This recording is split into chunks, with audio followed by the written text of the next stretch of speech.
Warning. This video may contain graphic depictions of violence, brutality, and gratuitous Nicolas Cage overacting. Viewer discretion is advised. Last time on Dragon Ball Z. Christopher, a journalist from America, sails to Meiji-era Japan looking for his long-lost love, a Kadayuki-san named Komomo. The last time he saw her, he promised to marry her and take her to America, only to find out she'd been sold off upon his return. So he embarked on a long search to reclaim the woman he'd fallen in love with years ago. Tired and discouraged, Christopher decided to stay the night at an inn on a dark and cruel island populated only by Kadayuki-san and Zeigen, where he would meet his entertainment for the night, a mysterious Kadayuki-san with no name. Alrighty, let's pick right back up where we left off. Christopher is getting all settled into his room when the woman enters surrounded by all kinds of supernatural chicanery. Christopher is intrigued by the woman. He asks her why she was hiding in the background instead of calling out to the men like all the other girls, to which she replies that she was afraid of their, quote, lost souls. She then freaks him out by telling him they are right behind him. Look, they're here! Christopher doesn't say anything in response, but I can only imagine that he's thinking this girl is as crazy as a snake's armpit in December. I mean, that's what I'd be thinking. The conversation then turns to Komomo. The woman overheard Christopher say he was looking for her, and what luck, the woman knows Komomo. Christopher is all excited, but unfortunately this is one of those good news, bad news situations. The good news, Komomo was there on that exact island. That's good. The bad news, she's no longer there. Ooh, that's bad. Good news, the woman knew Komomo and knows exactly where she is. That's good. Bad news, Komomo hanged herself and is no longer alive. That's bad. Can I go now? The woman asks Christopher what he loved about Komomo, to which he responds, She reminded me of my sister. Wait, what? Say that again? She reminded me of my sister. I guess you think I'm a strange one now. Strange? Why would I think that? Because you were attracted to a woman because she reminded you of your sister who died as a child? I wouldn't think you were strange for that. Creepy, yes. Strange, no. Moving on. Naturally, Christopher is very upset and demands to know why Komomo would do such a thing. And of course, the woman, technically being a servant, has no choice but to tell him exactly what happened. Which brings us to the primary narrative structure of the film, namely the liar's monologue, or more technically, the Rashomon-style unreliable narration. A single diegetic voice delivering a chain of analeptic flashbacks, each iteration progressively falsified, until the cumulative contradictions collapse the perceived truth and leave only one subjective distortion in its wake. Now, you might be wondering what the hell all those fancy words mean. Well, basically, the woman is going to tell the same story 3 times. And each time she tells the story, she's going to lie until she can no longer hide the truth, and then all is revealed. Maybe. But that's the fun of the Rashomon-style unreliable narration. You never know whether or not what you're hearing is a lie or the truth. So let's begin. The woman begins the story with the tale of her own childhood. Her mother was a midwife, and her father suffered from a, quote, bad lung, probably tuberculosis, and she was born with several deformities, her signature blue hair and twisted face. None of the other children would play with her because of how she looked, so she found solace in a nearby Buddhist temple, and she was treated kindly by the resident monk. Unfortunately, her father died, and due to the increased hardship, her mother was forced to sell her to this Willy Wonka guy so he could take her to a local brothel. Fun times. Unfortunately, once there, she quickly realized that a disfigured face does not look good on a resume when your occupation is that of a Kadayuki-san, and in that particular brothel, if you don't earn, you don't eat. Fortunately though for the woman, she had a beautiful friend with a kind heart, a girl named Komomo, who was always keen to share her food with the woman. How nice. What is not so nice is that Komomo is pretty badly bullied by the other girls at the brothel. They're apparently jealous because Komomo is the prettiest and most popular with all the men. Hold on one second, let me show you something. Always out to get her. One way or another. Let's see that again. Always out to get her. One way or another. The madam bursts into the room and declares that her jade ring has been stolen, and all the girls, except for the woman, of course, seem hell-bent on blaming the theft on Komomo, and I really don't think they know or care if she's even guilty. They just want to punish her. And punish her they do. Which brings us to the most infamous scene in this film. Probably one of the most infamous schmorcher scenes in Miike's entire career. And if you've seen his other films, you know that's saying something. They burn her armpits with lit incense sticks, and for those of you who don't know, there are a lot of nerve endings in that part of the body.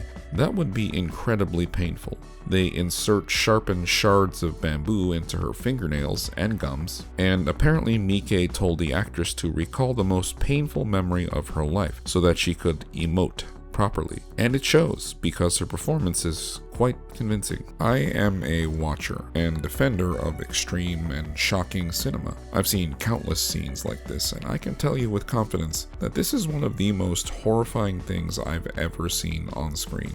I had to rewatch this scene for this video, and I did so through my fingers. I had to pause a couple of times in order to get through it completely. I do not enjoy watching scenes like this. However, I do understand why scenes like this exist. Things like this do happen.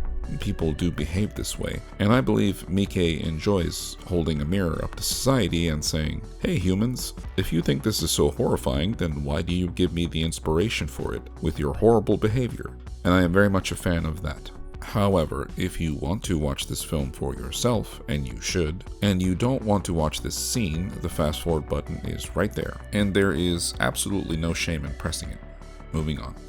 After all that unpleasantness, the horrible bitches who violently savage Komomo leave her hanging from a rope with all the needles still sticking out of her fingers and gums until she confesses. They leave her hanging so long, in fact, that she urinates all over herself. Of course, I will not and cannot show you that. The woman is of course there to comfort Komomo, giving her water and food while she hangs there like some kind of masochistic Cirque du Soleil performer until the pain and suffering is too much to bear and Komomo hangs herself. The term gut-wrenching was invented for scenes like this, especially since it involves a very sweet, innocent girl. But at least she's not in pain anymore. Christopher doesn't believe Komomo would take her own life, so he very aggressively asks the woman to tell him the truth. It is at this point that the woman starts acting strange, well, stranger than she was acting before. She admits to lying to Christopher and swears to tell the story again, but this time to tell it true. She tells the story again, only this time there are a couple of differences. This time it is revealed that the woman is the one who stole the jade ring, and she framed Komomo to make it look like she was the culprit. BFFs indeed. Then it is revealed that Komomo did not hang herself. It was in fact the woman who was responsible for her death. Why? Dude, I don't know. The woman gives this weird reason that makes no sense. She says she wanted to stop Komomo's suffering, but bro, you're the one who framed her for the theft, directly leading to her punishment. How is that stopping her from suffering? And then the reason she says she her was to, quote, make sure she got into heaven. Guys, I'm starting to think at this point that the woman is just major cat lady crazy.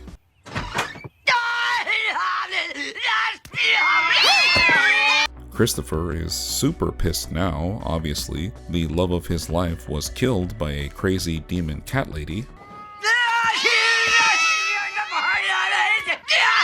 But Christopher smells another rat. He still doesn't believe the woman's story, and he begs her to tell him the actual truth. And this time, she better tell him everything. And of course, like much of history, the gritty truth is often much different than the polished romantic lie. So in this version of the story, the woman's mother was not a midwife. She was what is known as a yami isha, someone who very cheaply and shadily sends bundles of joy back to the stork returned sender, if you know what I mean. I obviously edited that clip, so you can't really tell what's being thrown in the river, but we all know, right? And her father, portrayed last time as a kind and loving man, is actually an abusive, wife-beating, alcoholic ass clown. Also, the woman was actually a stillborn who was thrown into the river, but somehow miraculously survived in the river for 2 days before her mother found her again. What follows is a montage of shmishmortions, and Schmidus is thrown into the river like trash, and what makes it even more disturbing is that the mother seems to be teaching her small daughter the Yami Isha trade. Delightful. Oh, and do you remember that kind-hearted Buddhist monk that was so nice to the woman? Well, he was actually a PDF file who did bad things to her. The next story beat is so disturbing that I don't even think I can describe it. All I will say is that the woman unalives her own father because he did something to her. And in my opinion, he definitely got what was coming to him. You know what? Let's watch that again, because why not? Take that, you gigantic asshole.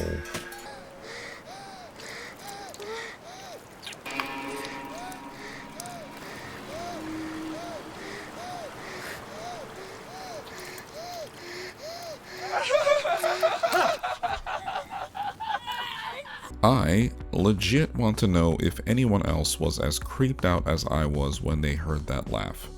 Let me know in the comments. We get a couple of revelations here. One, the woman has some kind of demonic conjoined twin on the side of her head. And two, her mother and father are actually brother and sister. How lovely. And the woman wasn't actually a stillborn, she was just special. Nobody ever knew about my sister. Nobody. I personally think she's rather cute. We then learn that the woman's sister has the ability to control her, make her do things that she wouldn't ordinarily do, like unalive her father. The woman didn't even want the jade ring, it was her sister that wanted it. But killing Komomo, that was all the woman's idea. She hated Komomo. Komomo was beautiful and normal, and in her eyes that was something she could never be. Then, in a very unsettling display, the conjoined twin starts to speak in a distorted form of Komomo's voice. I waited and waited for you, Christopher. Momo? The conjoined twin then starts to speak to Christopher in the apparent voice of his dead sister, asking him why he unalived her. Quite the revelation, if true, but unfortunately we never get confirmation for this, so let's just move on. Absolutely enraged by the conjoined twins' accusation, Christopher quietly and peacefully forgives the woman and leaves the island. I'm just kidding, he shoots her. It appears that Christopher actually shot Komomo. What sorcery is this? I have no idea, and we never find out because the movie immediately cuts to Christopher in a Japanese prison. Well, not immediately. I skipped over a scene where Komomo pulls out her own brains and starts laughing maniacally, but I can't really show that now, can I? And this is where the flick just kind of comes to an end, with Christopher in a prison, probably for life, surrounded by the ghosts of both Komomo and his sister. The end. But not so fast. Remember in part 1 of the review when I said this? FYI, there is a slight twist in the end. I want you guys to remember this scene. It will be important later. Well, sit back, children, because it's theory time. If you've been paying attention to this breakdown, you're probably asking yourself, what the hell did I just watch? A lot of questions were asked, but seemingly none of them were answered. Were any of the stories true? Was the woman telling the truth at all? What's the deal with Christopher's sister? Did he really unalive her? And what the hell is this? Lots of questions, no answers. Or is there? Recall the corpse floating in the river in the beginning. Look at her hair, the face. Yep, that's right. It's Komomo. But what is she doing there? I thought she was choked out by the woman, you must be asking yourself, right? Well, here's my take. I have no idea how Komomo ended up pregnant and dead in the river, but there's no way that's not her. The way the camera almost caresses her corpse like it's Komomo's last close-up. The way the scene places special emphasis on the crowd noticing. The hair color, the uncanny resemblance. It's her, I'm sure of it. How she got there, I don't know. But what I think is more important is that Christopher, the man who was supposedly madly in love with her, didn't even notice. She was supposedly the love of his life, and he didn't even notice her corpse right under his nose. This, I think, speaks very much to Christopher's character. A man who very likely sees women as objects, and a man who also very likely unalived his own little sister and God knows what else. This is, of course, all just speculation, but it would very much be in line with many of the themes in the film. Misogyny, indifference to cruelty, and violence toward women. Anyway, it has been brought to my attention by some viewers that in these review videos, I'm not actually reviewing the movies I'm talking about. I'm not like rating them, giving them stars, thumbs, tomatoes, whatever those buttholes do nowadays. And they're right, and I apologize for that, but that all changes now because...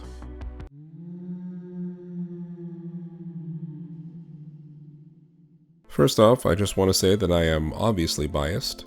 I am an admitted Takashi Miike simp, and I own that, but I will try to be as objective as possible. First off, the good. The art direction here is excellent. The sets, the colors, the costumes. Miike's ability to craft a setting that is filled with dread, atmosphere, and morbid beauty is on full display here. The concepts and writing are also top shelf. An island filled with demons and ghosts in the middle of the Meiji period in Japan amid female slaves and masters. This is what Dante would see if Virgil took him to a Japanese island on his journey. It's pretty great. And now the bad. As I said before, the broken English is very distracting here. I wouldn't blame someone if it completely broke their immersion. However, I don't really blame Miike-san for this. This was an American production, and the decision to make it in English was probably forced on Miike, and I imagine trying to direct a cast in a different language is like trying to ride a horse with no arms or legs. And then we come to yet another problem with this film. Take a look. She passed away not long ago. Oh, God. You're lying! God damn! This Oh! Mainly that Billy Drago, the lead actor, seems to be doing his best Tommy Wiseau impression any chance he gets. What a story, Mark. Excuse me, Mr. Cage, what are you doing here? No one mentioned your name, you're not welcome here.